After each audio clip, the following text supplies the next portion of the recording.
The Indian Nations Conservation Alliance podcast, where Native voices lead the conversation on conservation, stewardship, and our responsibilities to the lands and waters that sustain us. Across Indian country, our homelands carry stories of relationship, resilience, and knowledge passed down through generations of people who live with the land and listen to what it teaches. Through conversations with tribal producers, ranchers, conservation leaders, elders, and community partners, we share the teachings and experience that continue to guide how we care for the water, the land, and the living systems that surround us. Together across Indian country, we recognize the spirit carried in our waters, our homelands, and our ecosystems, and we honor our role as caretakers for those yet to come.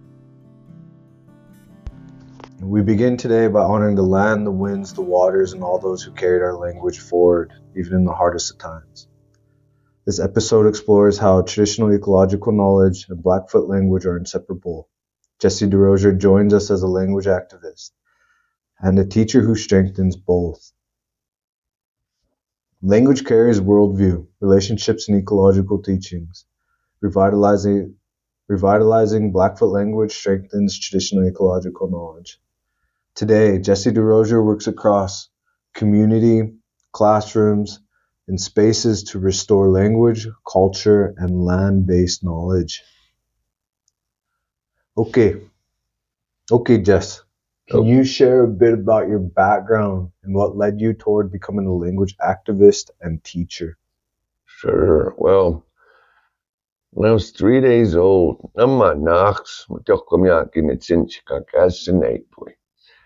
when I was 3 days old, my late great-grandma Grounds gave me my Blackfoot name. And so I guess it started at 3 days old.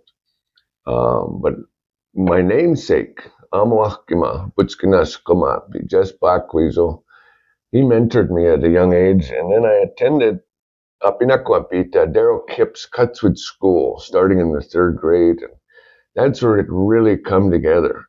You know, my teachers, Sixkiaki, Beverly Hungerwolf, Satesta Pestayaki, Diane Bird Sr., Misaminiskim, Shirley Crochus, Yochkami, Rosella Mini Bears, as well as Sikimyochkitapi, or Redman Little Plume, also known, we used to call him Kinaksapop. And my mother was a teacher there as well. So a lot of teachers, elders, through the Cutswood School, and then through the ceremonial life as well, many elders. But I guess I started at a really young age. I was really fortunate to have those opportunities, especially what Darrell did with the immersion school. So that's how long I've been involved with language. Long time, Jess. Working direct with elders is really important to TEK, especially since it's a new concept in the academic world. It's a new concept but it's not a new concept to us as Nitsitapi people, as Indian people, or even that we all share an Indigenous worldview. Connecting language, culture, and spirituality, it encompasses us as Indigenous people. With that being said, what does Blackfoot language mean to you personally? What does it mean to you personally? Can you talk on how it affects you spiritually? Can you talk on how it impacts you culturally? And I've asked this question to some of my BCC students. What does the Piikani language mean to you? What does Blackfoot language mean to you? And for me in my life, I've only considered myself Piikani Siksikates to be Blackfoot first. So that train of thought with language, I always revert back to when I have life issues, problems, different life stages, child rearing, work, etc.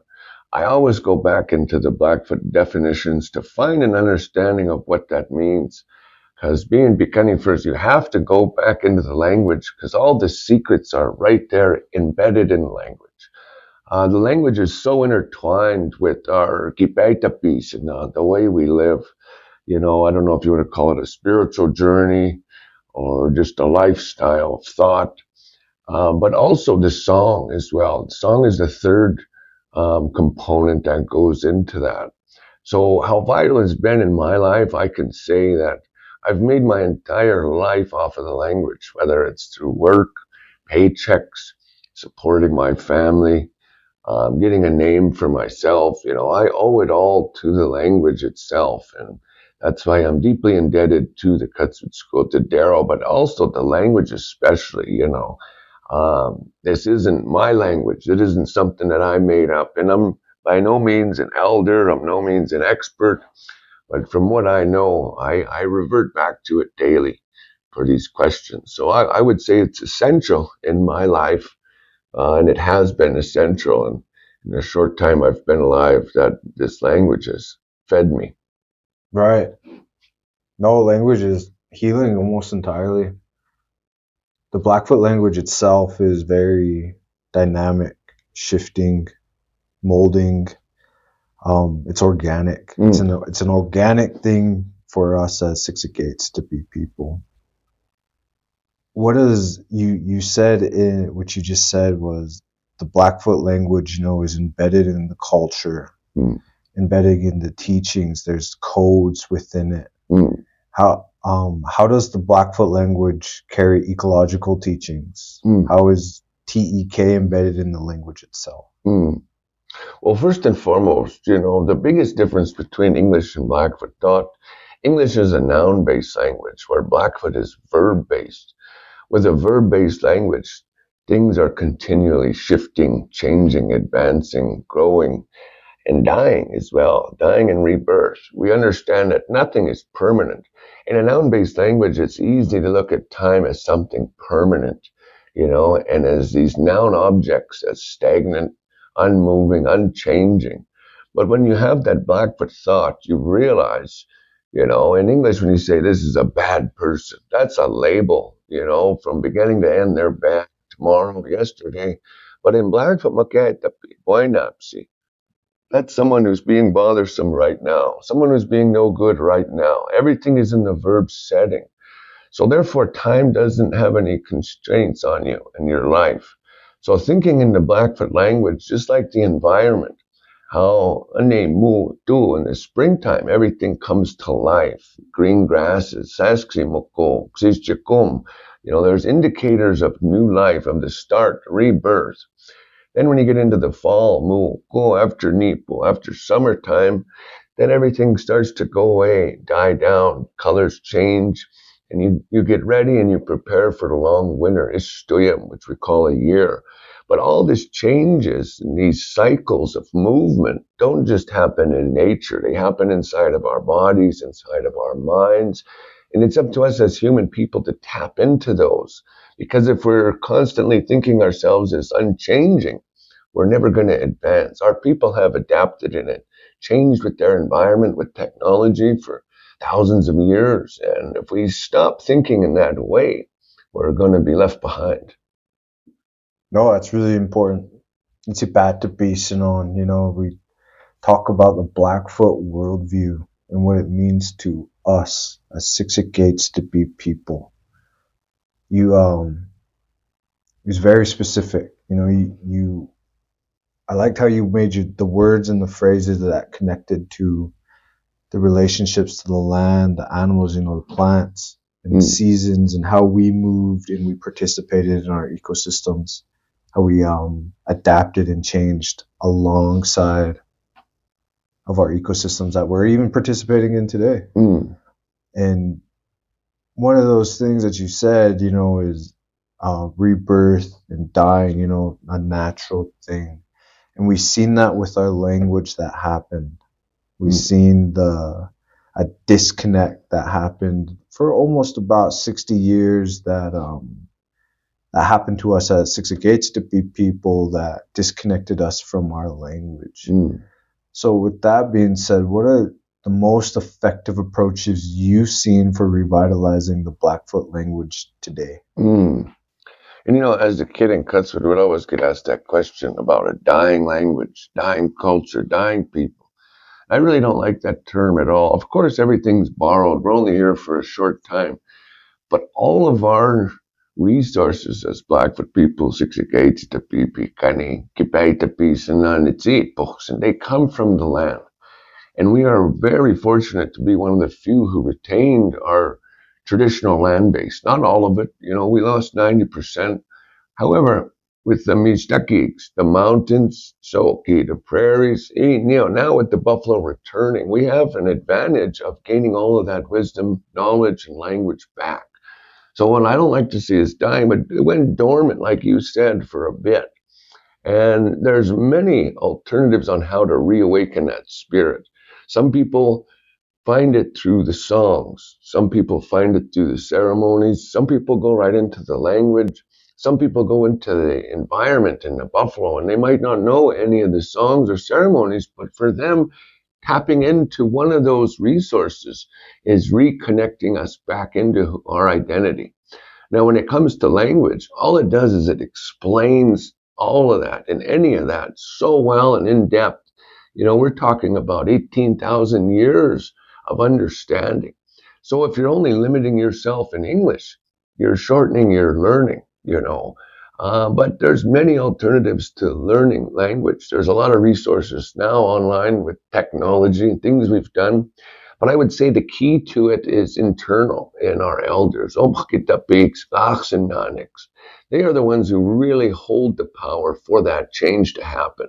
We don't need an advanced degree from an institution to teach us how we can be ourselves. All those answers have to come from within, and they're all embedded in the language. So whichever avenue a person goes for to learn that, I think ultimately our language holds the key for all that change. Right. No, it is really. I want to tap into what you said and those identity aspects, those almost pillars of identity. I know up in Nakoipita just as well as you did, going for the same school, Nitipuas and Itekaka Kikipuka. And when you tap onto those pillars of identity, ecosystem, language, ceremony, song, that represents who we are as Sixikatsutupi. We get into things like Gakkyoksin and Pumuksin, and like it further develops who we are as Blackfoot people. And it's really important. How are we, or how do you, what role do you play? How do you see it? What role do young learners play in our future of learning our language, our culture, anything that has to do with any of those aspects of identity? I think first and foremost, we all have to admit, we're all products of lost children because of the genocide and colonization, Christianity, English speaking. None of us are going to be full knowledge keepers, knowledgeable. We're all learners. We're all lost children going back into our oral culture. We're all lost children. So the first thing is to admit that we're not perfect. I think a lot of people put constraints on themselves when they say, I got to be perfect. I got to get everything right. I got to have a perfect life. That's no way to live. We're imperfect beings. And even in our culture reminds us of that. People like Soatsaki, Napi, So admitting that is a big step. But having children learning, it creates an opportunity for the future, and it goes back into our stories again. Why we never abandon children, why children are so sacred and special to our community, our culture. They are carrying the future, so it's essential for us to teach our children their identity first and foremost. Of course, we live in a dominant society. We don't live in teepees and hunt buffalo every day. But as our children are learning, they are understanding they are not equal to a white person. They are not a white person. They are not black. They're not Asian. There's something about their identity that's specific to Indigenous people, and even zeroed in more the tribe that they come from, the people that they carry. So if they don't understand that first and foremost at their core, they're wandering around as lost children, in a world that doesn't support Indigenous people. So having that identity is crucial for their life, for our life and our success. Literally, our entire it depends on those children understanding their identity, and I think it's really a call for all the adults, all the grandparents, to really encourage that, foster that, and build that. And if a parent doesn't understand or know, it's totally okay. It's not the end of the world. It's something to be worked on. Like I said, we're all imperfect, but those are the things we have to feed to our children, is that identity. Whether you're a grandparent, aunt, uncle, parent, step, I don't like the word step, but it's up to us to continue that on with our youth. So I would say it's really essential for our survival to have youth. Right. No, it's really very important. Speaking the language changes how someone understands themselves as Nitsitapi. From our Gosnunix, to our present day parents, to even to our future generations, understanding the cultural wisdom that comes from our elders, to the innovative mindset that comes from our youth, bridging those things, really, really important. It's really just re-identifying who we are as Mississippi. Are there teachings in the language that carry, in our specific language, that carries that English cannot fully express? Of course, there are many, especially going into that animacy of language.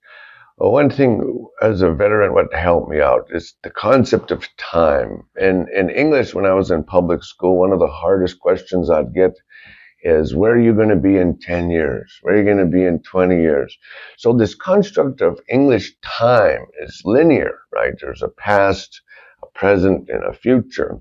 And we have this illusion in our mind because of the language that we can manipulate and control this entire spectrum.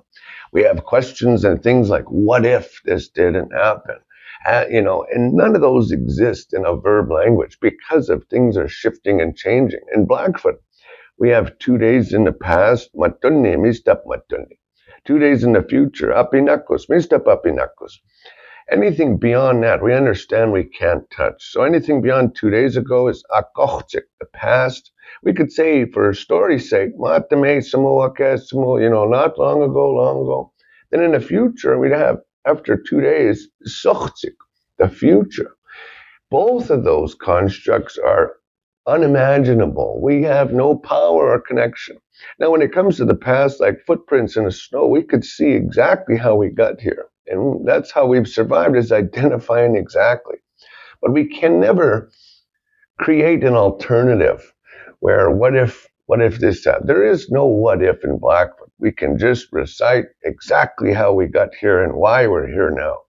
When it comes to the future, we put our best foot forward. That's why we smudge. I'm praying for my great-great-grandkids to have a good life.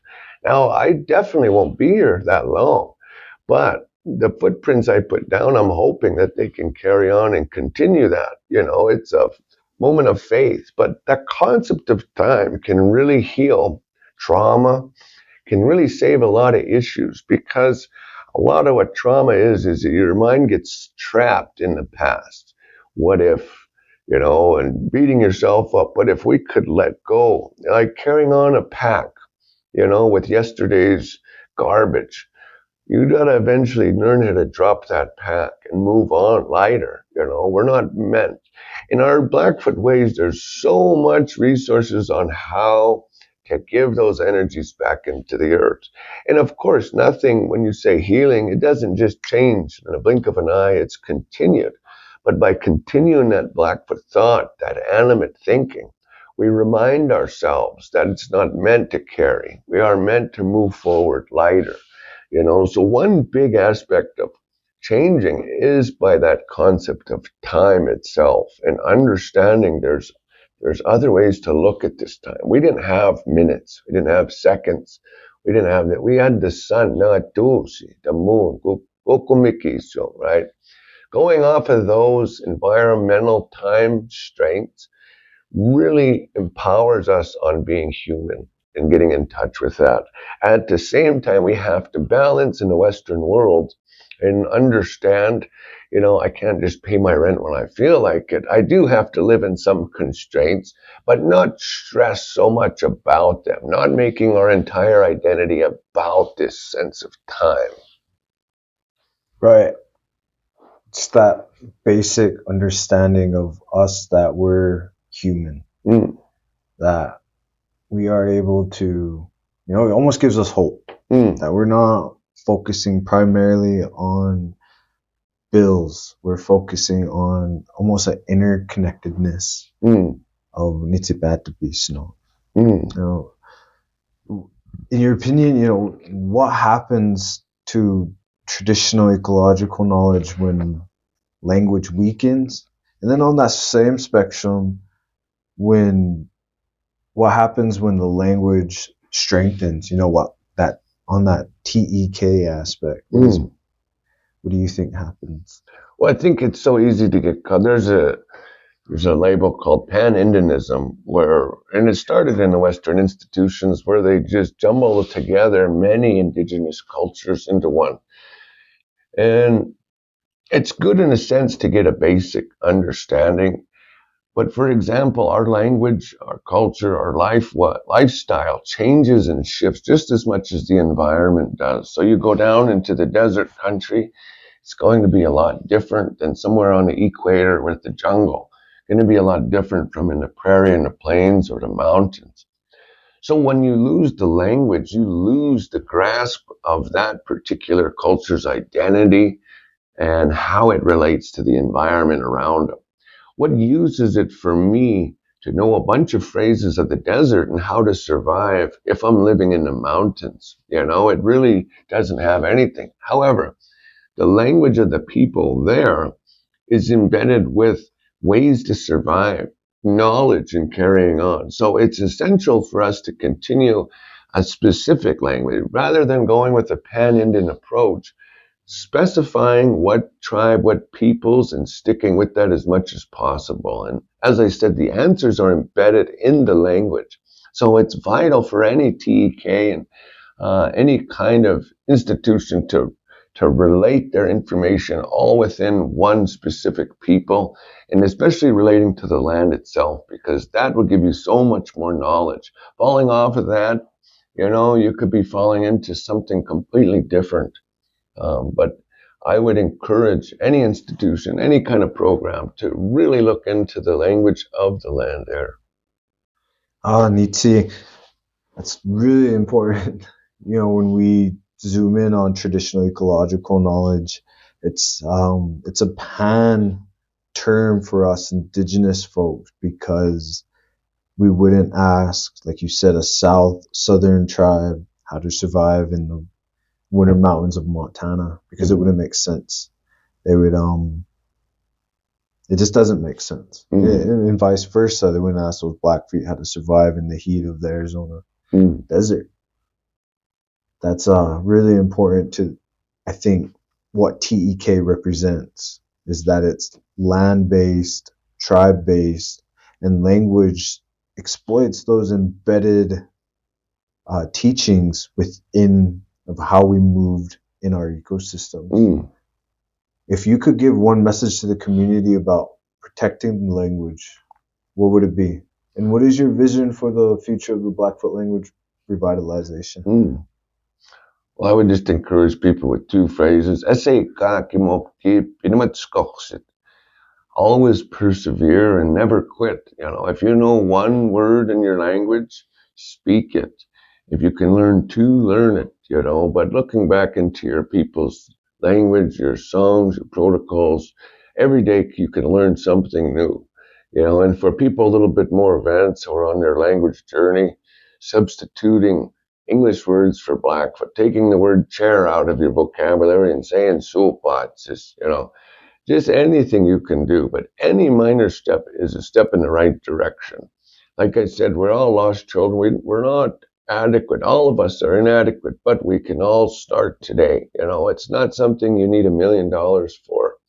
You can just start by understanding your language one word at a time, and then teaching that, using that, because it's a living language. It's going to shift, it's going to change, and the newer generations have to adapt it as well. So we can't look at it as something you can just write down and put on a shelf. That's preservation. We're talking about revitalization, right? So it's a daily thing. Some days might be better than others, like healing any traumas, but it's okay. If you can get up and move forward, that's the most important step. If it's a crawl, always crawl forward. If you're walking, walk forward. If you're running, run forward, But anything to move our cultural identity and our people forward. I encourage everybody. We're all learners, we're all teachers.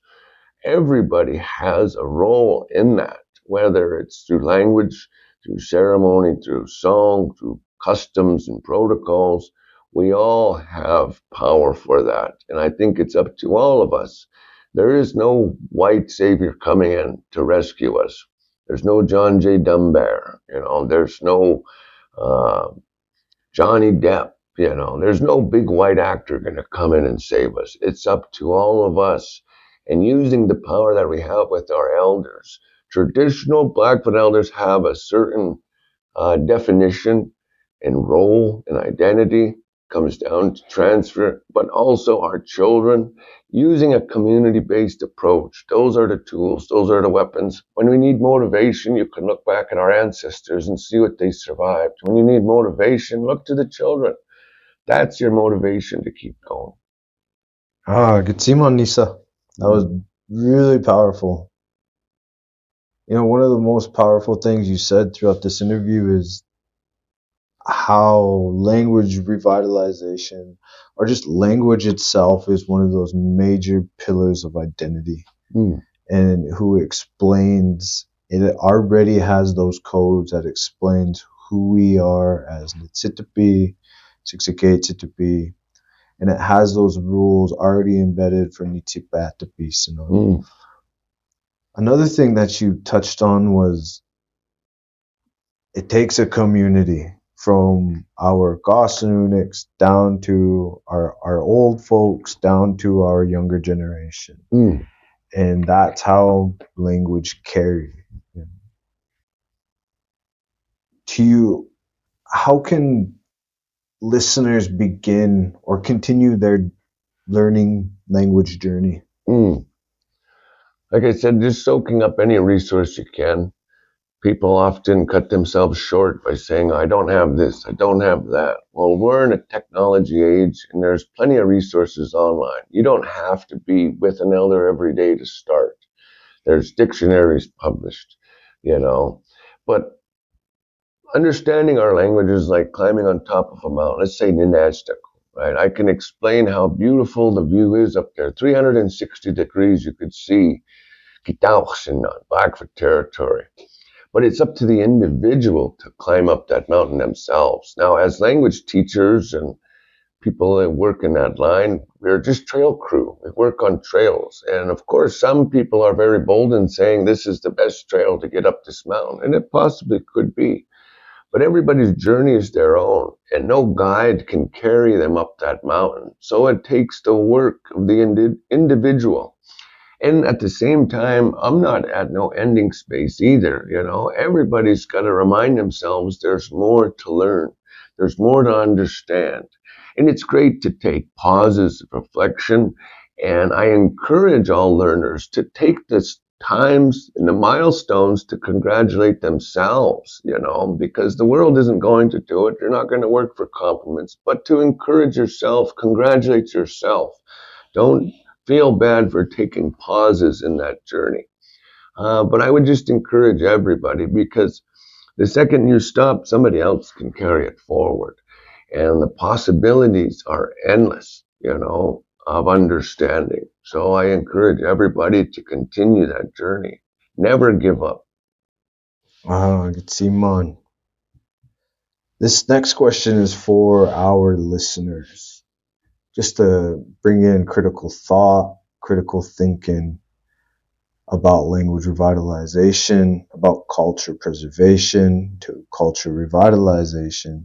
Jesse shared about preservation is about, let's give an example of a book.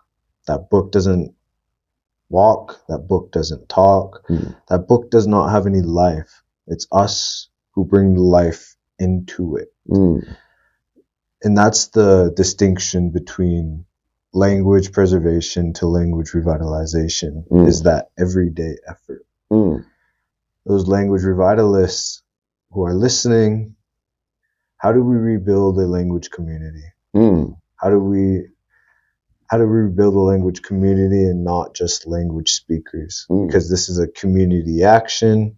This is community actualization at its depth. Jesse, we raise our hands to you for your dedication, your teachings, and the commitment to the Blackfoot language, the culture, and everything in between that have those bring in those significant pillars of identity to our Nitsipatapisanon way of life. Couple of things that I wanted to highlight is your efforts of teaching the Blackfoot language for so many years and stepping in as a leader in our ceremonial culture.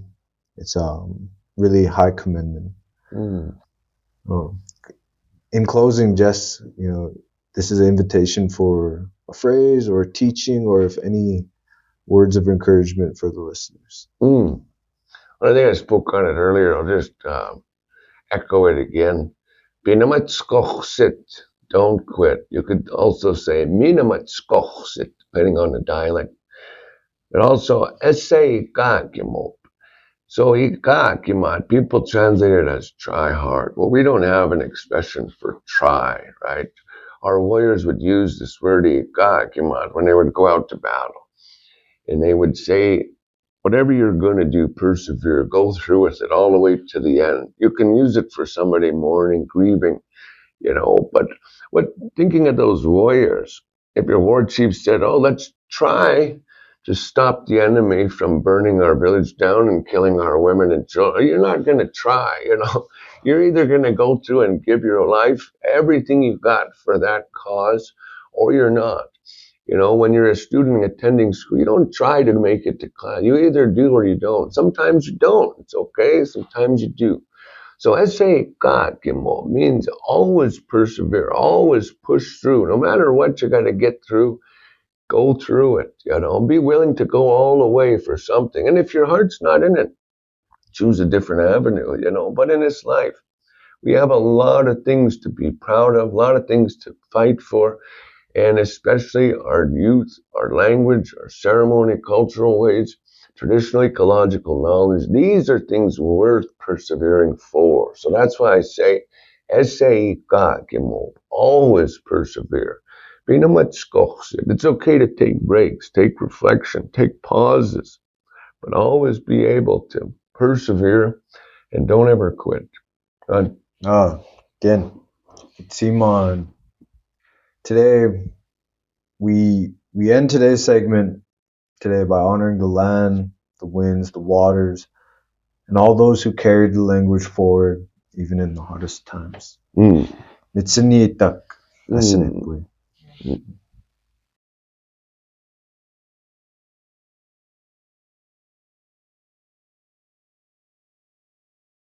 Thank you for listening to the Inca podcast.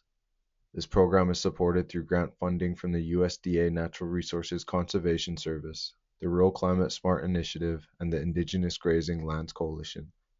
These efforts help support grassroots producers, tribal ranchers, and the conservation partners working to strengthen stewardship across Indian country as a whole.